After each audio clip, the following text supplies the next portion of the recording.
You're watching the KOAM Morning News on Fox 14. Right now it's 7. Patty Lett from White Rock Elementary beats out 480 nominations for a major teaching award. Got that story coming up. Also, some Missouri cattle farmers feel anxiety over potential plans for beef from Argentina. And we've got wet and cold and windy conditions out there this morning. Is it going to stick around forever? The good news is no. When will it clear out? The answer coming up. The 4 states' most watched news starts now. Good morning and welcome to the KOAM Morning News on Fox 14. I'm Samantha Walker. And I'm Chris Warner, just after 7 a.m. now on this Wednesday, October the 29th. Happy Wednesday, halfway through the week, that much closer to Halloween. We're getting through it. We're surviving. I'm so excited for Halloween, an excuse to just eat candy all day. You know, and Halloween's like Halloween's like the 4th of July. It's a late night kind of holiday. Yes. So you got to stay up a little later, have a little fun, be safe. We'll have more on that here in just a moment. And we've got to look at some other really cool things happening. Yeah, a pop superstar plans a road trip. Not just a pop star. A pop superstar plans a road trip, and an iconic reality competition gets revamped. Fox's Ashley Dvorkin has all the latest in today's Hollywood Nation. How can I ever do anything that's anywhere near as good as the Beatles? McCartney shares Knoxville hosts and Lovato tours in the Hollywood Nation. Demi Lovato is heading back out on the road in 2026. The pop superstar announced her It's Not That Deep tour kicks off April 8th in Charlotte, North Carolina. The 23-city run marks her first North American trek in 3 years and will feature songs from her latest album alongside her biggest hits. Austin Butler and Michael B. Jordan are gearing up for a stylish return to the 1980s. According to The Hollywood Reporter, they're in talks to star in Universal's Miami Vice movie as undercover detective duo Crockett and Tubbs. Production is expected to begin next year ahead of a theatrical release on August 6th, 2027. And this is Fear Factor. Johnny Knoxville trades pranks for panic in today's First Looks. Fox dropped a new promo for its reboot Fear Factor House of Fear with Knoxville as host. The show follows strangers facing extreme stunts, psychological challenges, and ruthless mind games in a remote location. One competitor will conquer all and walk away with the grand prize. It premieres in January on Fox. 1, 2, 3. Paul McCartney's Life After the Beatles takes center stage in the trailer for Man on the Run. The documentary features rare archival footage and explores his creative reinvention with Wings, the band he formed with his late wife, Linda. The film will play in select theaters before streaming on Prime Video February 25th. In Hollywood, Ashley Dvorkin, Fox News. You know, there's a lot of game shows and reality shows I might consider doing. Fear Factor is not one of them. You could not pay me enough. Nope. No way, Jose. Not getting involved in that. However, the one thing I'd like to check out the Beatles with Paul McCartney there. I do enjoy the Beatles. I love all the history about that. So that looks like it'll be really cool to see for sure. Definitely. You know what else is really cool? It's not me. Is it the weather? It is. I got it. Here you go. You've got this. Go. You got it. See, you've got the answers. It is. It's not actually even cool. It's just cold. Foreigner, cold as ice. There we go. It's as cold as ice in some location. Okay, maybe not that cold. But let's take a look outside downtown Pittsburgh. Foreigner, though, did say cold as ice. And with our wind chills, by golly, it is almost as cold as ice. But thankfully not that cold yet. Well, it'll be here before you know it. I mean, because Halloween's just a couple of days away. The next thing you know, it's going to be winter and we're going to be talking about snow. But not today. We do have some rain. We have some wet roadways. We have the gusty winds. It is a bit chilly.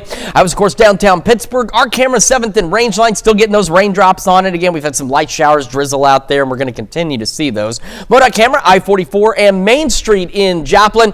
Again, wet roadways. You got to slow down. You got to be careful. We've had a number of crashes yesterday when the rain really started to ramp up. I actually saw one myself. Didn't see it happen, but I came up on the aftermath of a fender bender on East 20th Street. So you still want to be careful. Here's Skywatch Storm Tracker. Showers really focused along and east of 69 as this system continues continues to push out of our area, but as it does so, it's also still rotating around, so we're getting some showers that are going to continue to push in through the morning, but they'll eventually wrap up, just like these, the wind advisories, the latest of which, again, run through 1 o'clock this afternoon. But eventually, winds will ease up as well. We'll get a break from all this. Here's Future Track by noon today. Still a few isolated showers, some drizzle, but it clears out pretty quickly. I think by 1, 2 at the absolute latest, the rest of that's gone. Still stuck with the clouds, still a bit breezy, but otherwise it will dry out, and it's going to be an okay day for the most part. Temperatures this morning, I'll tell you this, we're pretty seasonable, honestly. We're low mid-40s, got some upper 40s. Nevada, the warm spot right now at 50, but then you factor in the wind. Look at what it does to those numbers. We've got wind chills into the mid to upper 30s across a good portion of the area, so definitely feeling cold. In fact, Monette earlier dropped down to 31 for the wind chill earlier this morning. So it is foreigners, cold as ice. And it was a bit on the cold side for sure. Still is. Gusty winds, again, out of the north, pushing 40, maybe 45. But as we head into the afternoon, they ease up. They're still going to be gusting upwards of 25, but that certainly beats 40 or 45. And our temperatures not doing a lot of moving. We'll eventually make about 50 for our highs across the region. We're going to talk more about our rain today. And when it gets out of here, we've got to look at Thursday and, of course, the all-important Halloween forecast coming up here in just a few more minutes. Samantha? Chris, thanks. A teen driver dies from injuries he received in a crash last week in Neosho.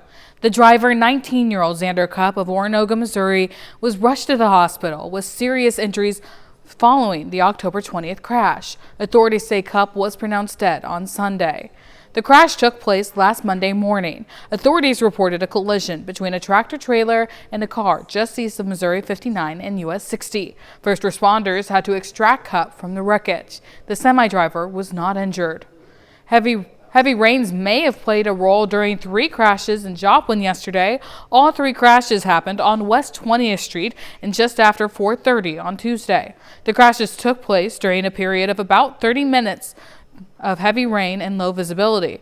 While the first 2 crashes involved no serious injuries, a pickup did leave the road and a vehicle hit a pole. The third, a head-on crash which involved a pickup and a car, resulted in serious injuries. 3 people were taken to the hospital. Details on the crashes will be on our website, KOAMNewsNow.com. American beef farmers expressed concerns over President Trump's plan to import more beef from Argentina to lower consumer prices. The proposal comes as cattle ranchers face financial pressure and beef prices have increased 44% over the past decade, according to the Bureau of Labor Statistics. Missouri farmer Jeff Jones has operated his Angus farm for more than 50 years. A McDonald County kindergarten teacher receives recognition for her work in the classroom. Patty Lett from White Rock Elementary School wins the 2025 McDonald's Outstanding Educator Award.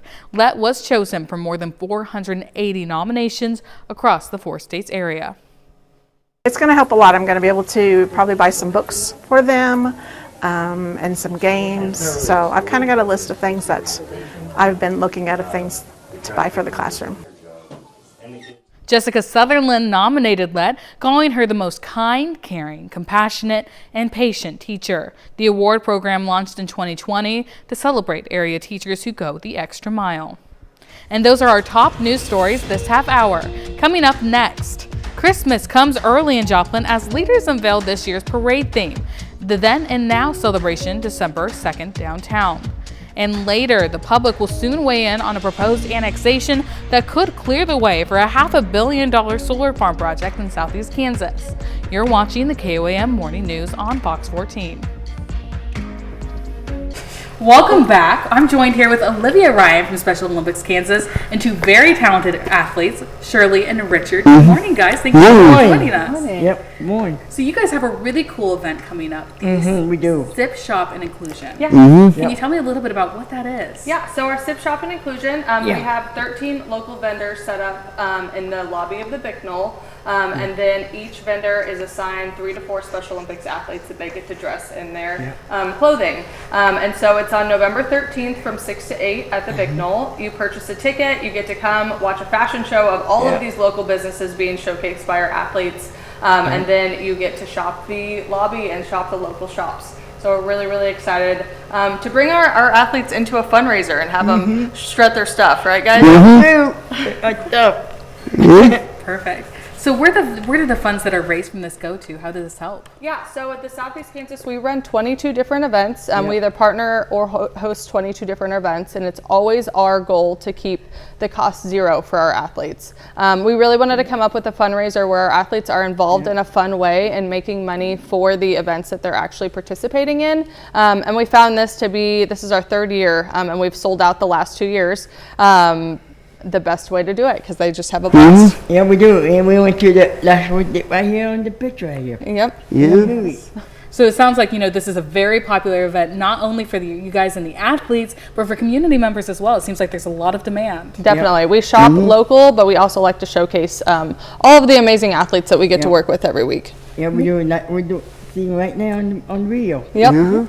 So it sounds like this really helps athletes like you guys, Shirley and Richard.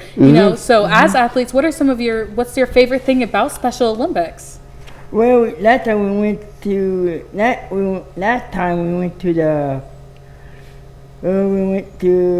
Connecticut. We went to Connecticut together and played some sports. You made a lot of friends. And drive the car. Well, I drive the car, not drive the car. But Yep. And Richard, what's your favorite thing about Special Olympics? It's kind of fun. It's a lot of kind fun. of fun, yeah. We do a lot though. A lot of stuff. Stay super busy. Yeah.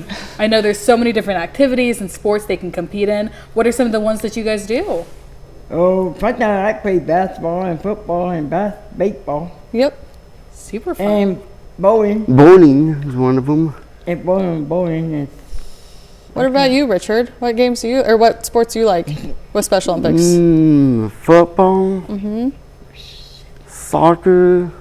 That's so fun. Yeah. Yeah. We stay super, super busy with our 22 events. Yeah. Well, if somebody wants to go to this SIP Shop and Inclusion event, we've already kind of talked about when and where, but can we just recap really quick, when, where, and what time? Yes, so it is November 13th from 6 to 8 p.m. at the Bicknell Center on Pittsburgh's campus. If you want a ticket, you can go to our Southeast Region Facebook page. We have less than 60 tickets left for the whole event. We upped the tickets from last year, and we're about 2 weeks out, and we only have 60 tickets left, and once they're gone, they're gone. We don't offer tickets at the door. So they have to purchase them beforehand. So it's whenever we run out or about 12 o'clock the day of that we'll shut those tickets off. So we're really excited about it. Yeah, we are. Perfect. Well, it sounds like such a great event. I know you guys are going to have so much fun doing it, right? Yeah, we're going to have a lot of fun that day. We're going to have a lot of fun. I'll be going. Yeah, he's got some great model poses. You are ready for it. Ready for it. Okay. Well, thank you guys so much. We'll be right back after this. Welcome back to the KOAM Morning News. It's 7:17 now on this Wednesday morning. Take a look at the Skywatch Storm Tracker. We're looking at it because, well, it's got rain to show us. Just some showers out there, some drizzle, nothing wild, nothing crazy. The big story right now is just the wind and the fact that it's making it feel a lot colder across the area. But we do have showers really focused along and east of the 69 corridor. We've had some heavier rain out towards Springfield and Branson. It's eased up a bit, but still some moderate showers out there. And putting this thing into motion, you see the system itself is still, gradually moving away, but we've got the rotating around. We're on the back side of it, so that's why we've still got some showers between about now and say noon, 1 o'clock maybe. We also have those wind advisories, and the latest of these, which is really most of us, these will run through 1 o'clock this afternoon because those north winds could still gust upwards of 40, 45 miles an hour. But as we head into the afternoon, they're still breezy, but they ease up. And they start gusting out of the north 20 to 25 miles an hour. So still breezy, but not wind advisory breezy by any means out there. What does the future track look like? Well, it looks like this map of our area with different things on it. So here by noon, you see the wind arrows are still racing by. We have a few of those lingering showers, some drizzle out there. But again, by 1, 2 at the absolute latest, it goes away. It's done. It's gone. That's it. We still have the clouds. Like I said, still a bit breezy. It'll remain a bit breezy as we go through the evening and into the overnight hours. But overnight tonight, towards sunrise Thursday, a couple of things will happen. Clouds begin to decrease a bit, and the winds. Look at those arrows now. See, they're not in a hurry. They're not running a marathon out here. It's a nice breeze. It's one we can handle. As we enter into Thursday, we've got that mix of mostly clear to partly cloudy skies. Temperatures still below normal, but a bit warmer than where we're going to be today. And then as we head into Halloween, I know everybody's curious. The good news is we're still looking pretty good. We're looking at partly cloudy skies through the day, clouds increasing a bit by late evening. We're still dry. The thing is we're still chilly. Our daytime highs are going to be below normal. Our overnight lows are going to be cold. So again, if you don't like the cold, you're like me, you don't like it very much, you can find there's a number of indoor trunk or treat events taking place across the area. If you want to get out there and brave the cold, because my kids do, so even though I don't like the cold, we will be heading out. You're going to want a jacket, you're going to want a coat, especially if you're out late, because you don't want to get sick. You don't want the kids getting sick, because then nobody can enjoy all that candy. And that's no fun. I know it's not fun to cover your cool Halloween costume with a coat, but again, it's better to be warm and healthy than cold and not feeling so well. All right, through the morning, temperatures, they don't move a lot, but will eventually make the upper 40s by late morning. Showers, some drizzle out there, not necessarily across the entire region, but for most of us. Like I said, it'll begin to come to an end, and those winds will be gusting up until the early afternoon, and they'll start easing up, and we'll reach highs of about 50. Yeah, 50. A bit on the cold side, at least for this time of year. We should still be in the 60s. Heading into the evening, mostly cloudy skies. And I said overnight, still a bit breezy. North winds gusting to 25. Cold again, upper 30s tonight. So again, just be prepared for that. And with those winds, we'll have some wind chills back down in the low 30s, very likely across the area.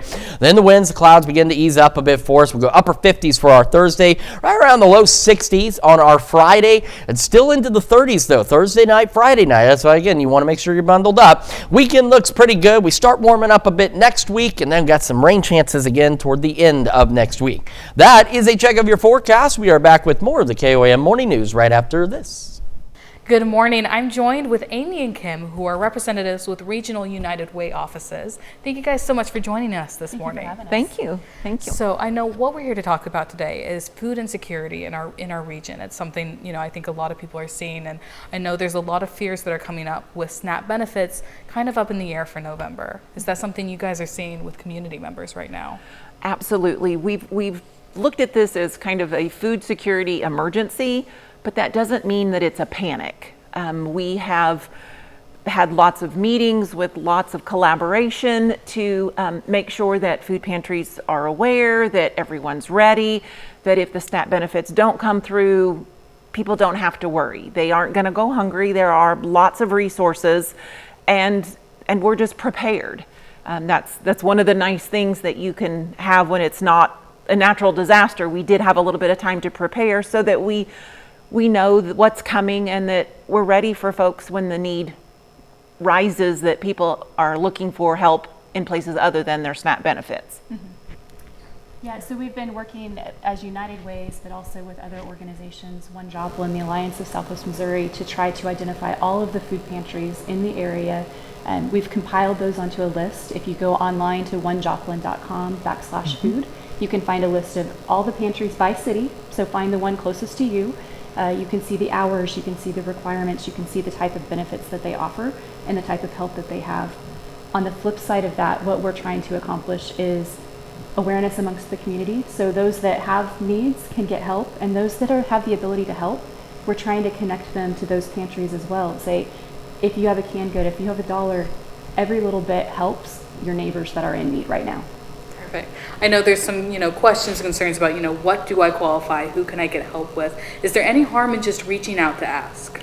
Absolutely not. On the list on that website, I believe a lot of them list like if there is like an income requirement or income limits.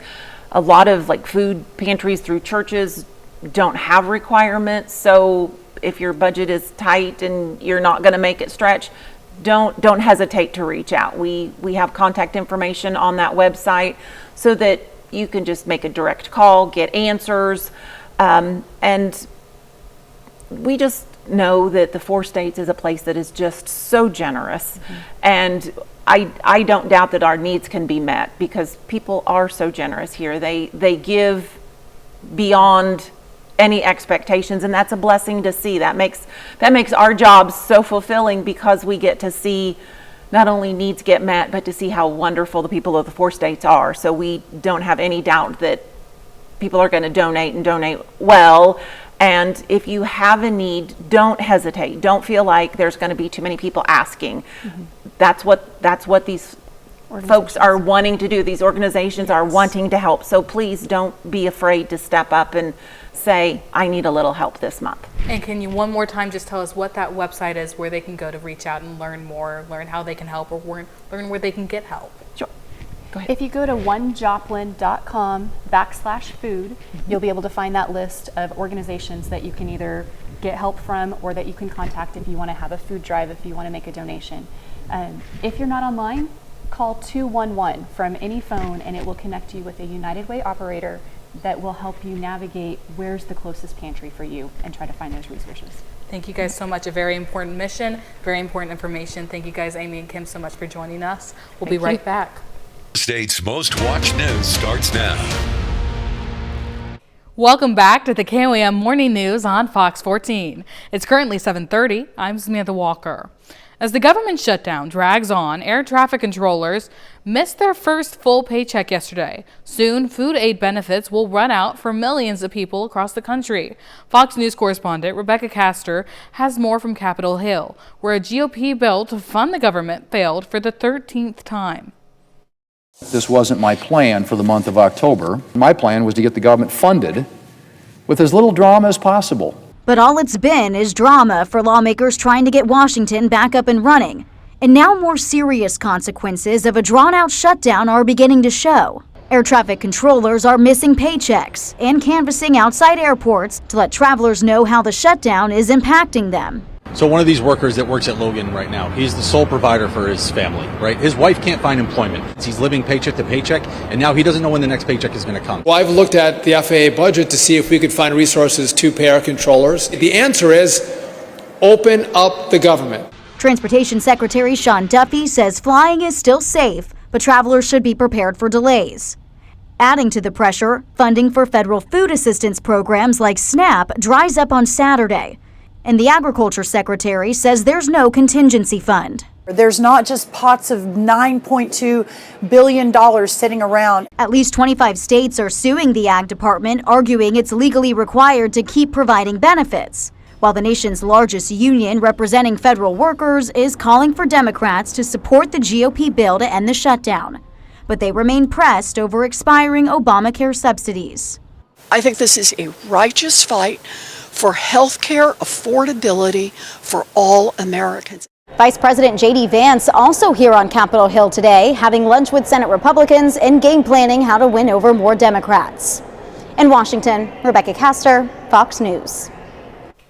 Now here's Chris with a quick look at your forecast. Now we've got that dreary start to the day once again, bit on the cold side as well. We're breezy, we are damp in most locations, and we've got the cloud cover across the region as well. Of course, that's downtown Pittsburgh. Our camera 7th and range line, the drops keep landing on this camera as we've still got the showers, some drizzle out there. And as we head to the MoDOT camera at I-44 Main Street, exit 6, folks starting their day, the roadways, the interstate's still wet as well. So do be cautious because we had a number of crashes yesterday, especially when that heavy rain rolled through with the gusty winds. You got to watch out. These roads are still slick out there this morning as well. Skywatch Storm Tracker, we've got this band of showers and now even some moderate rain into parts of Cherokee, eastern Cherokee, western Jasper County. We've got some heavier showers trying to get going down into Craig County and northeastern Oklahoma. All of this part of that system that's brought us the rain and the wind. It's rotating on through, and you can see where some of these showers have really started to pick up out here as they continue to push off roughly to the southwest, but of course the whole system itself moving to the east. We also still have wind advisories, the latest of these running through 1 o'clock this afternoon because it's still going to be pretty darn breezy. By noon, we should be left with just a few showers, maybe some drizzle out there, and it should start clearing out by 1, 2 at the latest. Still some cloud cover across the region, though. We won't start seeing the clouds clear out until late this evening into the overnight hours, and winds will ease up as we get closer to sunrise on Thursday. Our temperatures, for the most part, pretty seasonal. We have some low, mid, and upper 40s. Nevada, the warm spot right now at 50, but then you factor in those gusty winds. Look at that. Iola is at 34 along with Monette. We've got some wind chills that are pretty darn chilly out there with some mid and upper 30s across a good portion of the area as well, so definitely want to bundle up. We're going to go about 46 by 9, 47 by noon. Highs right about 50. And the rain wraps up. Winds, again, up until the early afternoon. Still out of north, gusting upwards of 40, maybe 45. But as we go in the afternoon and evening, they're still gusting, but not that high. They'll reach about 20 to 25 miles an hour on those wind gusts. We'll take another look at your forecast, talk about tomorrow, and, of course, the all-important Halloween holiday forecast here in just a few more minutes. Samantha? Thanks, Chris. A land annexation where a solar farm will go awaits Crawford County approval. But first, the public will get a chance to weigh in on the idea. Crawford County commissioners must vote on whether to approve the annexation of over 1,600 acres of land to the city of Mulberry. The city council recently voted in favor of the annexation, which would have paved the way for the $500 million solar project. The land lies just outside Mulberry, necessitating the county to review the resolution. The county has met, but before a decision is reached, they plan to hold a public hearing on November 13th. Christmas came early in Joplin as Freeman Health System and city leaders unwrapped this year's parade theme, Then and Now. The parade kicks off December 2nd at 6 p.m. downtown. This holiday season, families across the four-state area face tough choices about putting food on the table. The federal shutdown cut food assistance funding, forcing more people to local pantries. Our local pantries are working harder than ever to meet the growing needs of our neighbors. We're kicking off Feed the Four States early this year to help. Scan this QR code to donate. Your donation goes to a pantry near you. Having fun and keeping safe are high priorities on Halloween. KOAM's Ty Park spoke with the Newton County Sheriff about how parents can make sure their kids receive treats, not tricks. Having fun on Halloween night is important, but so is being safe. There's a lot of different Halloween safety tips. Some are, try to go in a group if you can. That way you can kind of help watch out for each other. Try to go trick-or-treating during the day if possible. Want to try to hit homes that you're familiar with or neighborhoods you're familiar with, and try to stay away from areas that you maybe not be familiar with and don't know anybody that lives there. Look at the neighborhood you are planning to trick-or-treat. Sex offenders are not required to mark their homes this year, but they are required to stay inside and keep their homes dark.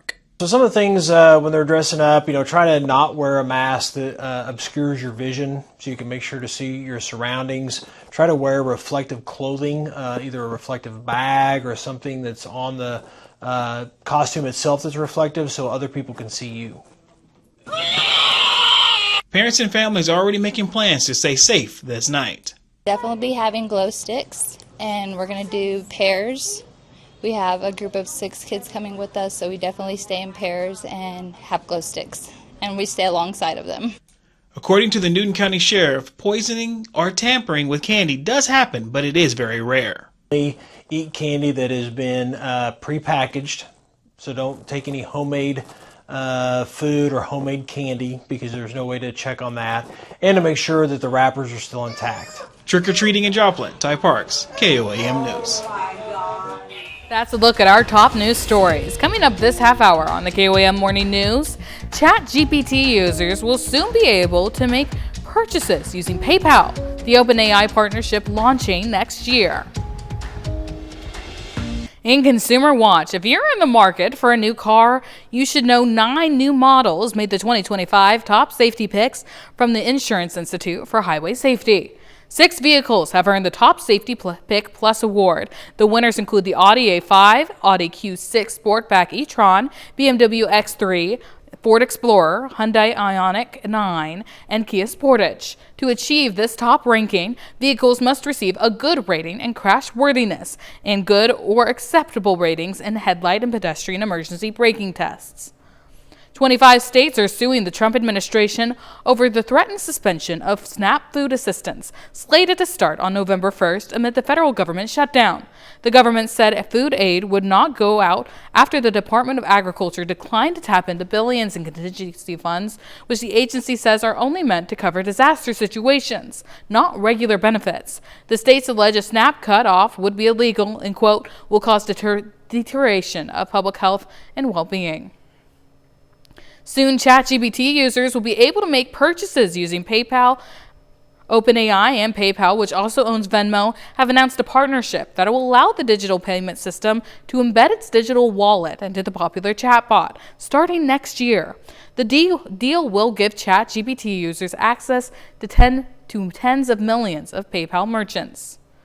The NBA faces its biggest gambling scandal in decades after last week's shocking arrests. 34 people, including players and coaches, are charged in a massive betting bust that rocked the sports world. Now the league is scrambling to restore public trust and protect its reputation. CB Cotton reports on the NBA's response and what comes next.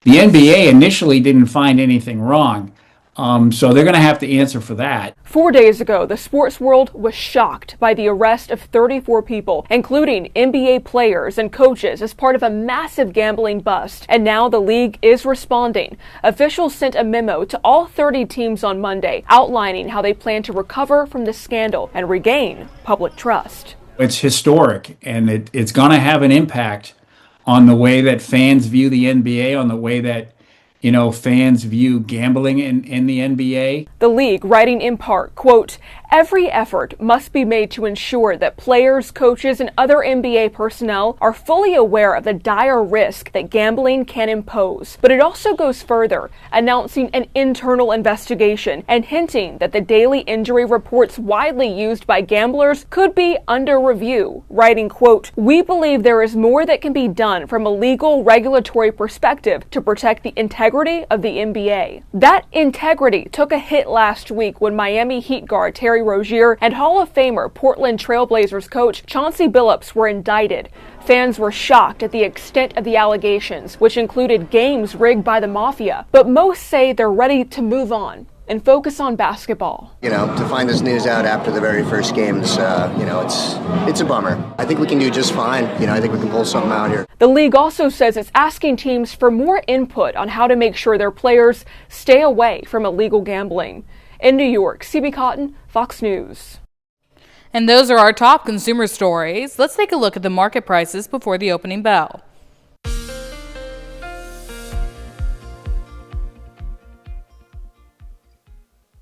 Welcome back to the KOAM Morning News. 7:46 now, just about to be on this Wednesday morning. Starting with the Skywatch Storm Tracker, we've got some showers starting to build up across the area. Nothing, crazy expected, but we do have some rain out there. We're going to start up here around Fort Scott, Nevada. We've got these light showers that are pushing through, stretching down 69 toward Pittsburgh. We're got these heavier showers here into parts of eastern Cherokee County, so Columbus, and then right here near the station, just west of CJ, stretching down into northern Ottawa County, back toward Quapaw, Miami, Fairland. And then we've got some showers out here into Craig County and eastern Newada County in northeastern Oklahoma. Some moderate showers there as well. All of it part of the same system that's been gave us all the rain yesterday. The system itself moving off to the east, but as it moves off, it's rotating back around a bit, and you can see the rain pushing in on us here. Should continue through about noon, 2 at the absolute latest, and then we're done. And we've got these wind advisories that will continue, the latest of these running through 1 o'clock this afternoon. It's still going to be pretty breezy from now until then. It'll still be gusty winds later today, but not as gusty as what we saw last evening into the overnight and this morning. Future track, again, by the lunch hour, a few of these showers still hanging on out there, still breezy. Those north winds still occasionally gusting 40, 45 miles an hour. But then, like I said, 1, 2 o'clock at the latest, those showers are done. The drizzle's gone. We still have the cloudy sky, still breezy, but the winds ease up a bit out of the north, gusting upwards of 20 to 25 miles an hour.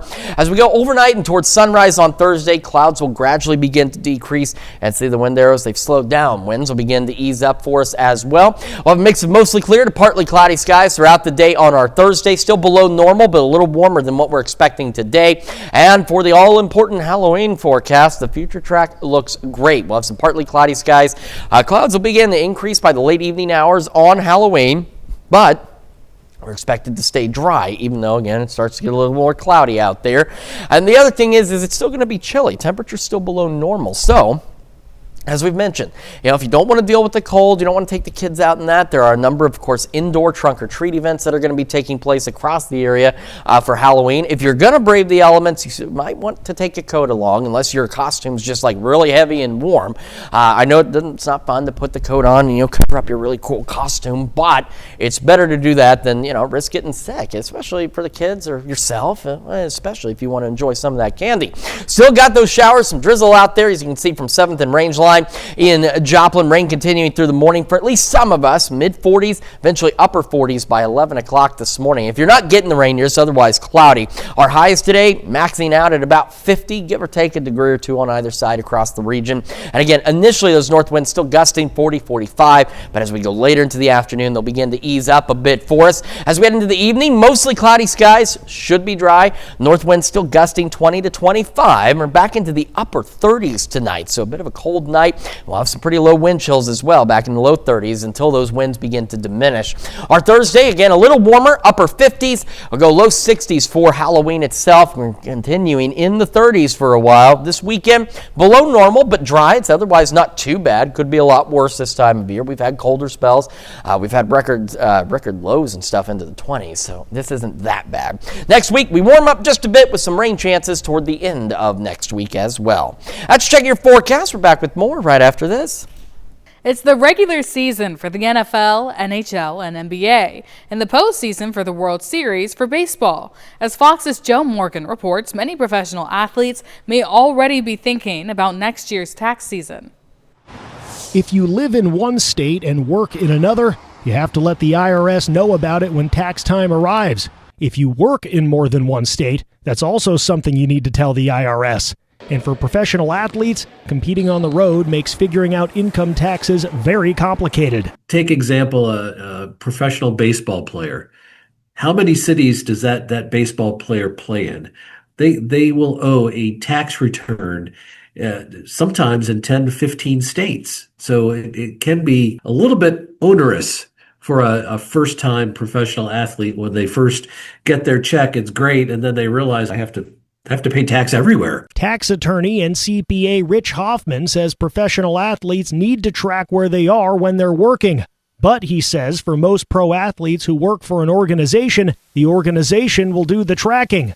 And he says how an athlete's contract is structured could affect where their income tax is paid. They might be able to structure some of their compensation as deferred compensation. There may be some things they can do in terms of signing bonuses and residency when that bonus is realized. So there's some really cool things you can do, but again, it really depends on the player and the facts and circumstances. And Hoffman says pro athletes should get an agent who knows what's going on and has access to tax expertise. In Los Angeles, Joe Morgan, Fox News. And I thought working in Kansas and living in Missouri was going to make taxes complicated. Well, now here's Chris with a quick look at your forecast. There's a Skywatch storm tracker for you this morning. Again, got some showers. Got some heavier showers into parts of Cherokee County this morning, stretching down into Ottawa County. Nothing too crazy out there, but rain continuing through at least noon, perhaps 2 at the absolute latest, as this system continues to pull on out of the area. Wind advisories, again, remain in effect through 1 o'clock this afternoon for most of us out there, as those winds will continue to gust upwards of about 40 to 45 miles an hour out of the north. Now, as we go a little later into the afternoon, those winds begin to ease up. We'll have some showers, again, continuing through 2 at the absolute latest, and we're going to be done with that. Otherwise, still dealing with cloudy skies. Winds ease up a bit as well, but still gusting out of the north upwards of 20 to 25. The winds will ease up as we head towards sunrise Thursday, and the clouds will begin to clear a bit as we head towards sunrise as well. A mix of mostly clear to partly cloudy skies as we head through the day on Thursday. We'll have partly cloudy to mostly clear skies again for Halloween, with clouds gradually increasing a little later in the evening, but we're otherwise remaining dry. Temperatures not moving much this morning. Showers out there for some of us. Mid-40s to start, upper 40s by 11. Another look at your forecast and the Wake Up Recap right after this. This is your Wake Up Recap for October 29th, your top stories to start your day. A teen driver has died from injuries sustained in a crash last Monday near Neosho. 19-year-old Xander Cupp of Orinoco was extracted from his car and hospitalized, but died Sunday. The crash involved a car and a tractor-trailer. The semi-driver was not hurt. Heavy rain and low visibility led to 3 crashes on West 20th Street in Joplin Tuesday afternoon. The third crash, a head-on collision, sent 3 people to the hospital with serious injuries. Full details are available on the KOAMnewsnow.com. That's a check of today's Wake Up Recap. And again, we've got some showers out there wrapping up by early afternoon. Wind advisories wrapping up at that point too. Still gusty. We'll be pushing 45 first part of the day. Winds gusting to 25 second half of the day. Highs only about 50. Mostly cloudy, still a bit breezy through the evening and overnight. Back into the upper 30s out there. Winds ease up towards sunrise. Clouds begin to clear a bit towards sunrise as well. Thursday a pinch warmer, upper 50s, low 60s for Halloween. Lows into the upper 30s. So make sure you bundle up if you are trick-or-treating outdoors. Definitely. Well, thank you all so much for joining us this morning. We're back with more news and weather today at noon. Have a great rest of your morning.